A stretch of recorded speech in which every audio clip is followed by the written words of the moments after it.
The PlayStation 6, could it be having a disk drive? There's a big question around the next generation consoles and whether they will be all digital. We have some more information that suggests maybe the PS6 will have a disk drive, or at least the opportunity to play physical games on one of the models. The Battlefield was shown off, the next upcoming Battlefield that is being ran here by Vince Zampella, who is a phenomenal person who in the industry making great games with Respawn Entertainment and now heading here at Battlefield. They show off the pre-alpha footage of gameplay. They announce a couple of things. Looks phenomenal. We'll take a look at that, and I hope that it ends up being as good as it looks right now when it does release. We have some more information here on the upcoming showcases from IGN, as well as an ID at Xbox showcase, which should be interesting.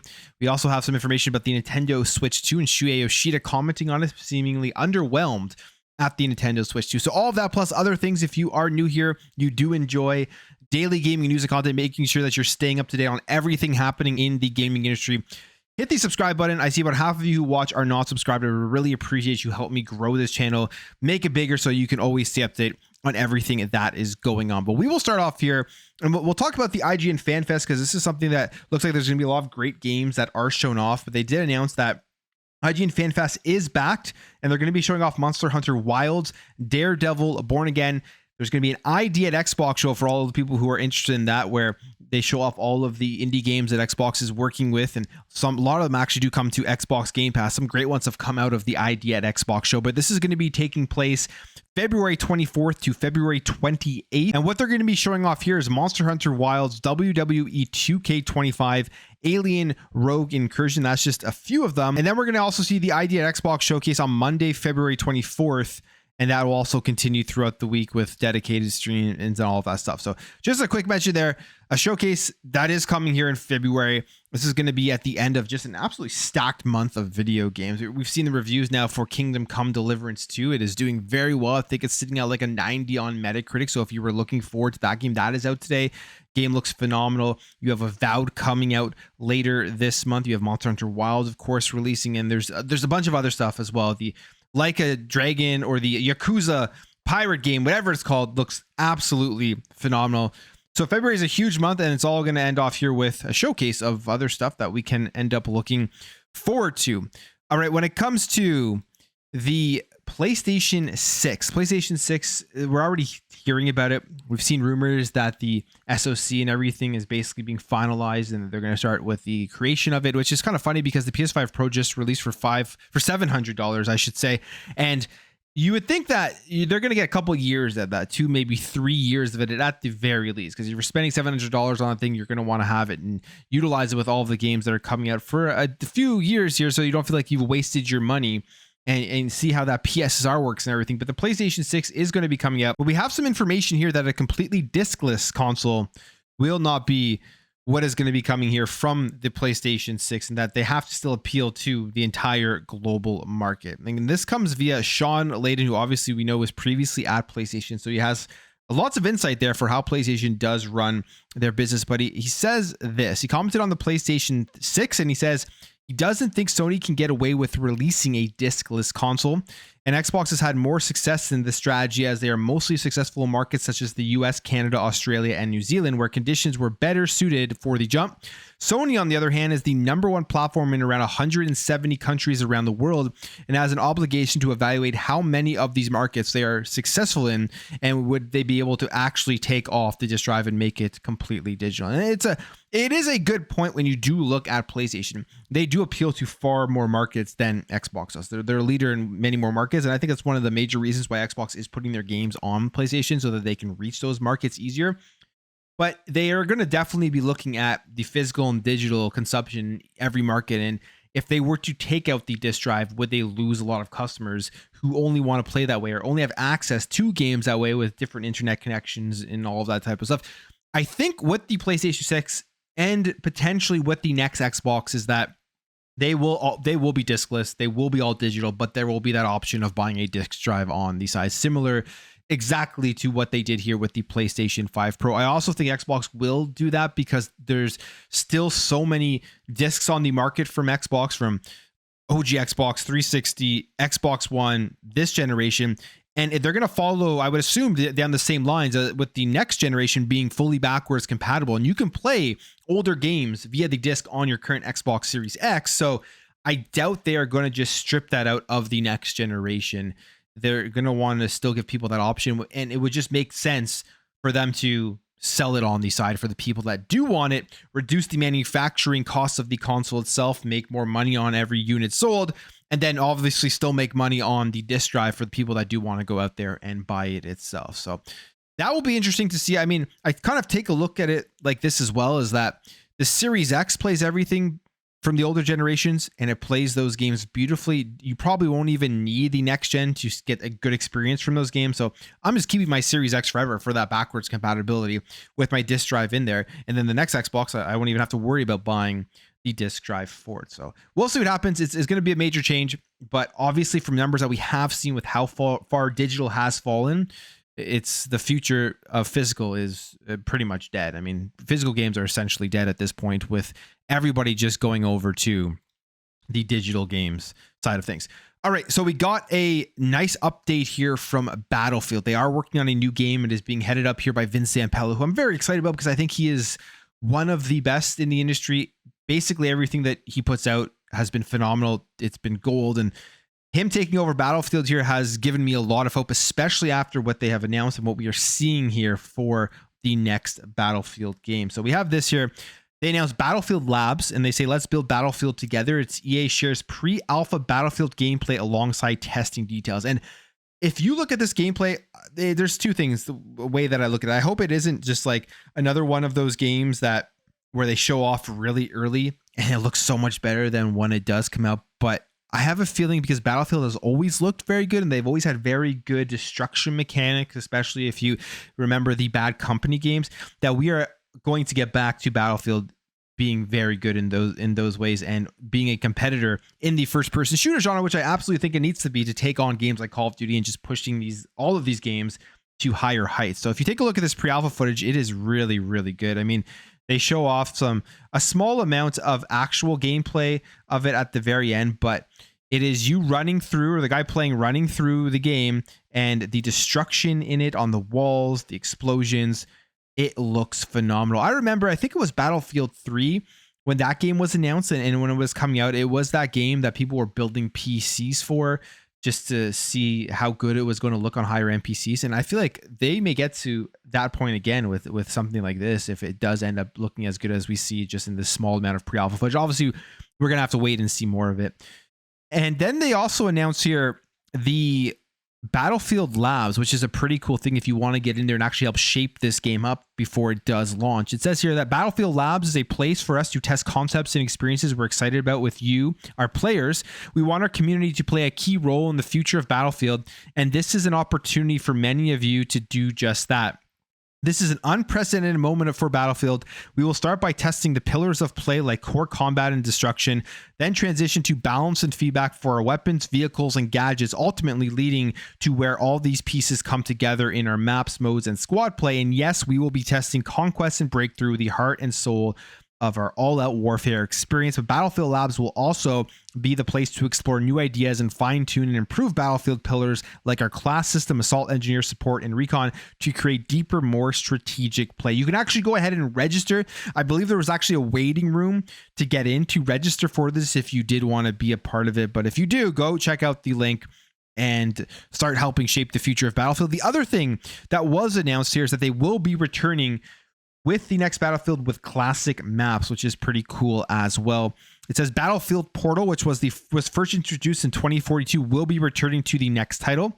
And this came via the YouTuber Flackfire, who says this: we had a surprising confirmation here in the briefing that Portal will be making a return to the next Battlefield, and the Portal could be one of those slices tested under the Battlefield Labs program.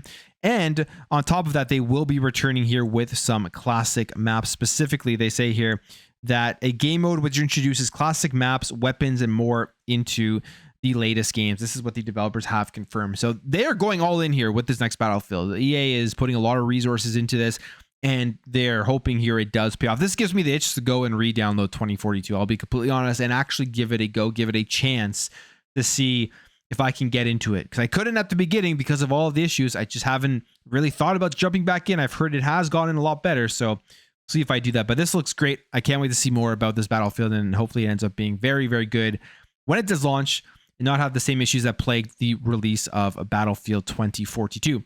Okay, Square Enix. We know they're going multi-platform. It's a no-brainer. Their games sell everywhere. They aren't niche games. Like Final Fantasy is not a niche JRPG. It is a mainstream one. People all across the world love it and enjoy it. So locking it to a singular platform and keeping it to a finite amount of people just doesn't make any sense. And they admitted that. They admitted they made a mistake, and now they're reaping the benefits of actually releasing their games onto PC. And they would reap the benefits if they release it on Xbox as well, which we are hearing is going to be happening. But we have this here from Matt Piscatella of Circana, who does all of the stats and tracks the industry and everything, sales and all that type of stuff. He tweets, Final Fantasy VII Rebirth had, or whatever a blue sky message is, I don't know what you call that. He blue skied. Final Fantasy VII Rebirth had a fantastic Steam launch across physical and track digital. Final Fantasy VII Rebirth was the best-selling game of the week, ending January 25th in the US markets in terms of the dollar sales, while Final Fantasy VII Remake and Rebirth Twin Pack ranked third. So it is doing very, very good. And they're going to look at this and they're just going to double down on their multi-platform. So you can expect now, no matter where you play, Final Fantasy games, Square Enix games are going to be laying there. The kicker here for Xbox fans, if you are playing on Xbox, is that Square Enix has been releasing their games with Play Anywhere. So you buy it once and you get it with the cross entitlement on your PC, on your Xbox. And I think as well, they have games that are cloud streamable even if you purchase it. So basically you're getting them everywhere. You can play it on your phone and everything, which is going to be a huge selling feature, I think, going forward for a lot of third-party games where they're looking at Xbox either making a deal of some sort or just even just releasing it on the platform. When they see that everyone gets to play it across multiple different devices, that's going to be very cool. And for the gamer, it's obviously a major win. And then we have Jason Schreier here talking about the future of the games industry, the takeaways from what we're seeing here with Final Fantasy. And I do think you can somewhat extrapolate this out to a far more different publishers out there if they're currently only exclusive to a single platform. I do think this is going to be the future. I mean, we've talked about on this channel. You've seen lots of people show statistics and stuff as to why this is going to be happening in industry, just with the increasing costs and everything. And he puts this out here again, Blue Sky. Don't know what a Blue Sky tweet or social sky, whatever it's called. You're going to have to tell me in the comments. It says, 2 takeaways here. Steam has become a bright spot for many game makers as console sales have flattened, and console exclusives will become obsolete soon, especially for third-party publishers. And he says, obsolete. They're going away. He doesn't even exclude the first party stuff. And then we already seen that with Xbox. Will we see that with PlayStation? And I think we will, specifically with launching their games PC day and date. I know I say this a lot, but because I've said it for many years now, and I do truly believe it is going to come true. So when it does, I can go ahead and cut all the times I said I was right. Not that I have time to do that, but I do think it's going to be the future of the gaming industry. All right, the Nintendo Switch 2 announcement is coming in April, or the reveal of the release date and stuff like that, and more about the console itself. We already had the announcement. This thing is official. And the one thing with the Switch 2 is that it is a very small change up from the current Nintendo Switch, probably the smallest iteration of a console from generation to generation. I would say even smaller than the Nintendo Wii to the Nintendo Wii U. It's basically the exact same with Joy-Cons that are slightly changed with some new features and a bigger screen.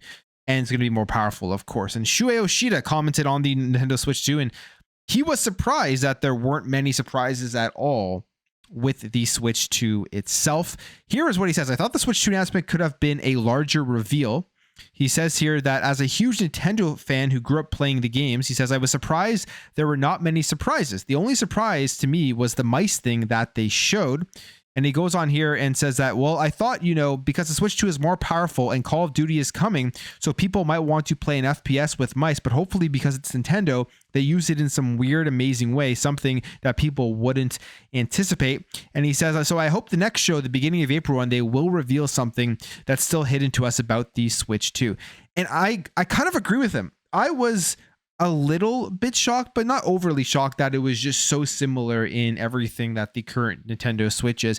I do think we will see more uses and some interesting gimmicky things at the very least for that mouse movement with the Joy-Cons. That's just what Nintendo is known for. I doubt it's only going to be for playing like a first-person shooter, although that already I think is a great feature, especially if you can be far more precise with your aim versus using the joystick stuff. But I think we're going to get like party games and just quirky Nintendo games that are going to take advantage of whatever features that they have on the Switch that is not available on the current Nintendo Switch. So they're going to use those features to get people to go out and buy them, play them with their families. One thing with Nintendo is does absolutely appeal to all ages, far more than the Xbox or the PlayStation. I mean, you have people playing the Switch who are young, very young kids, and people who are old grandpas and grandmas playing it. So it is definitely a different demographic when it does come to the Nintendo Switch. Red Dead Redemption 2 is still setting records, which is crazy. It was a huge game when it did launch. Still a phenomenal looking game and everything. And they set an all-time peak record here on Steam. So it says Red Dead Redemption 2 created 2 concurrent player peak records on Steam within a week. The latest one bringing the number to just under 100,000. And just a week ago, they had already set a new peak, which was 86,000, beating the 2023 record. So people are going back in here playing Red Dead Redemption 2.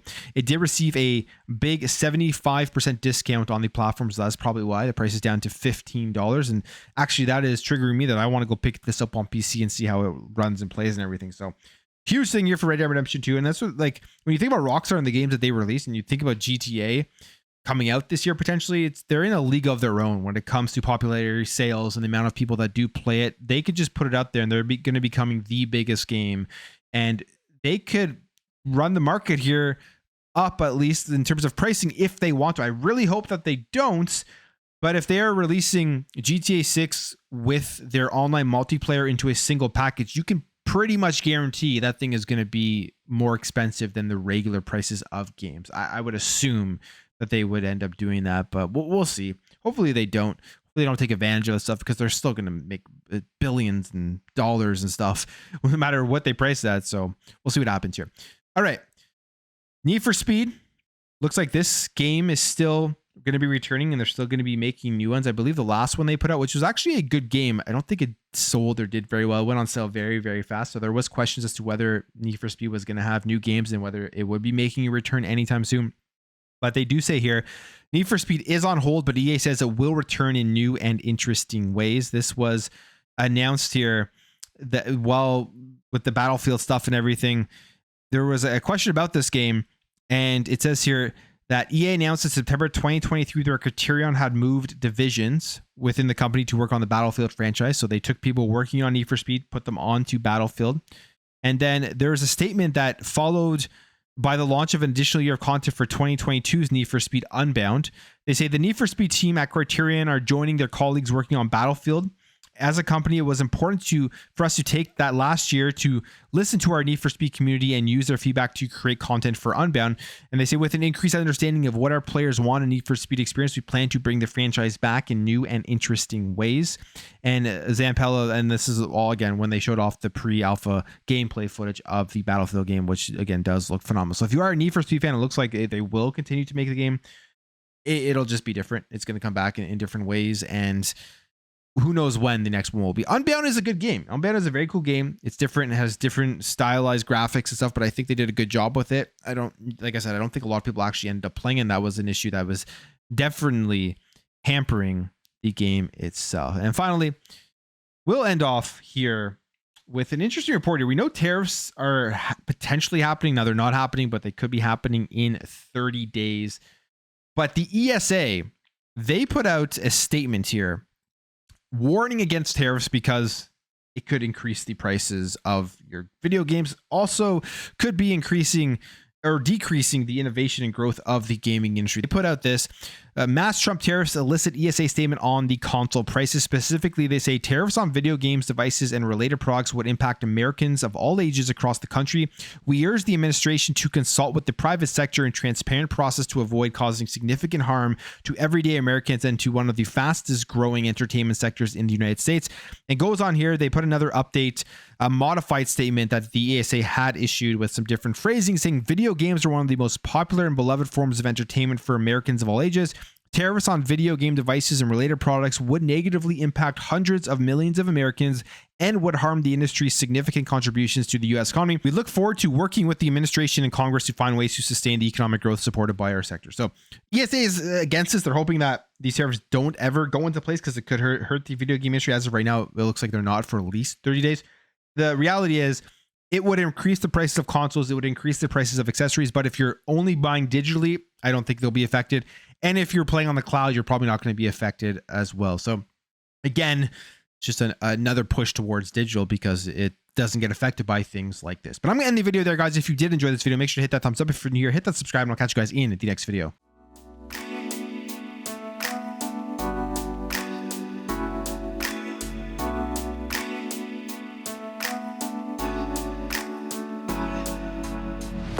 Bye.